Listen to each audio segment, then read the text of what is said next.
The grand ballroom of the Washington Liberty Hotel buzzed with anticipation. Tonight was the American Honor Gala, an annual event celebrating veterans, first responders, and those who dedicated their lives to serving the nation. The guest list read like a who's who of American society: politicians, military officials, celebrities, and journalists, all eagerly awaiting the evening's main event. At the heart of the night's attention were two women from vastly different worlds: Karoline Leavitt and Caitlin Clark.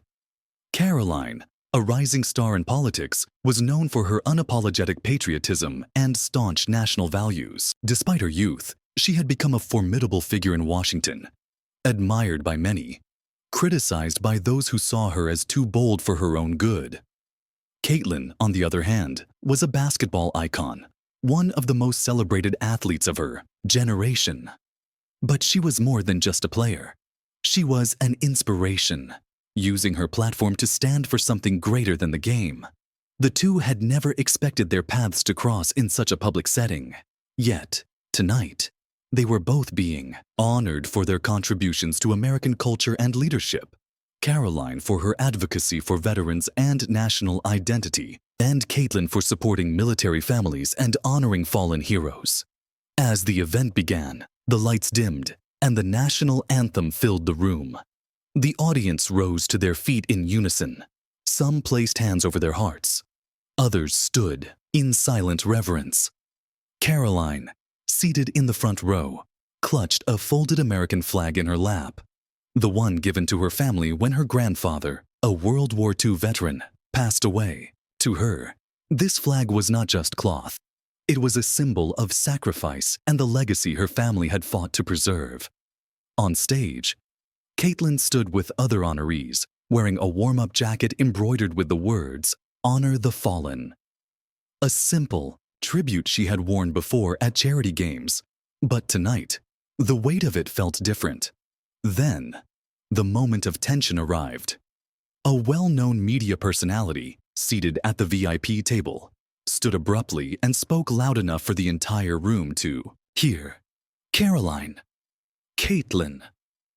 Some say these symbols represent a past that divides us rather than unites us. In today's world, isn't it time we move forward instead of clinging to outdated ideas of patriotism? The words sliced through the air like a blade. Some in the audience nodded. Others exchanged uneasy glances. A few journalists smirked, sensing a headline in the making. Caitlin and Karoline locked eyes, understanding instantly. This wasn't a question. It was a trap. The room held its breath, waiting for their response. Karoline slowly stood, still holding the flag. Her voice was calm, but her eyes burned with quiet fire. This flag was given to my grandfather's family as a final honor for his service. It is not outdated. It is not a political statement.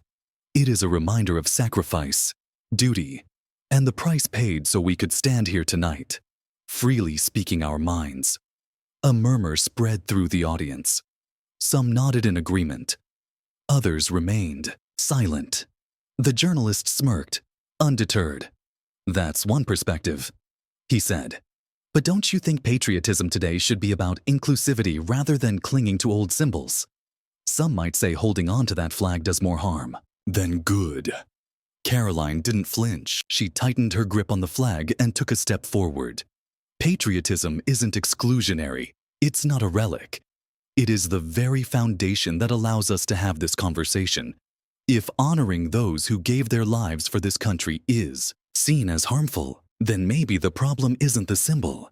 It's the way we've been taught to see it. The tension thickened.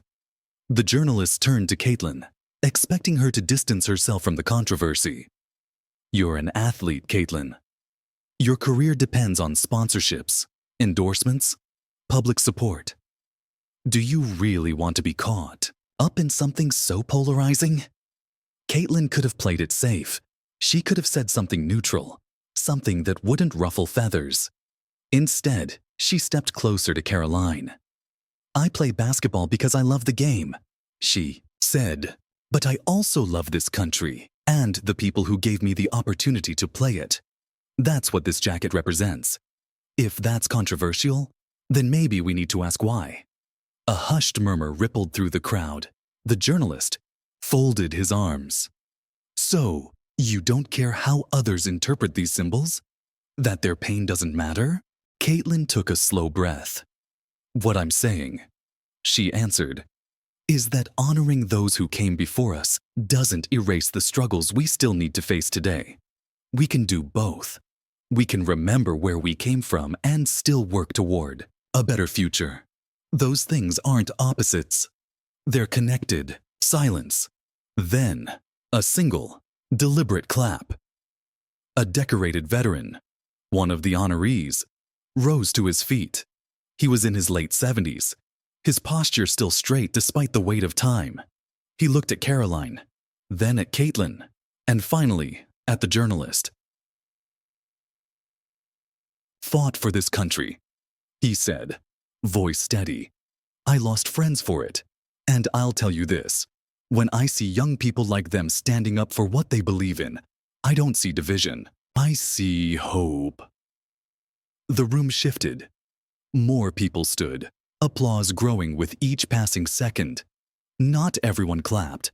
Some remained seated, whispering among themselves. Some reporters furiously typed, crafting their spin. But it didn't matter. Karoline and Caitlin had done something no one expected. They hadn't backed down, and the entire country was about to watch what happened next.